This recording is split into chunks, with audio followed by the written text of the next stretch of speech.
akabatwawo bhuku yomuchena head driver quick rescue. Zvaitika ndezvekuti motikari yanga ichibva ichidzika pasi ichipinda maMutare.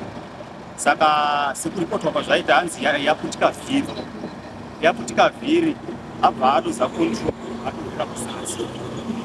Saka atokura kuzasi zvakafonirwa kuti pane motikari yaita accident. Ini payaita accident anga ari munhani papasina vanhu vakawanda. Saka azobatsirwawo neamubatsira ndiye munhu amubatsira iye ndiye afonera isusu kuassistant. Ndoti tazofonerawo mapurisa kuzouya kuzoatenda accident ndouya kwataita kuti servisiwa motikari Toyota IST. Then anga ari mumotikari ari kunzi angokuwarawo mamaina atisati aziva idi condition yaari sofa.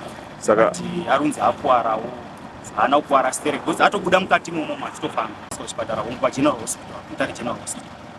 Zvaitika apa toona sekuti maoils anenge ari mubhodhi ayaya kana kuchinge kwanaya unotsvedza mvura isati yanyanya kunaya ikasanyanya kunaya steering anokonzeresa kutsvedza kwemotikari. Saka atsvedza nemaoils chibva aluza control chibva atodonhera mumaoil.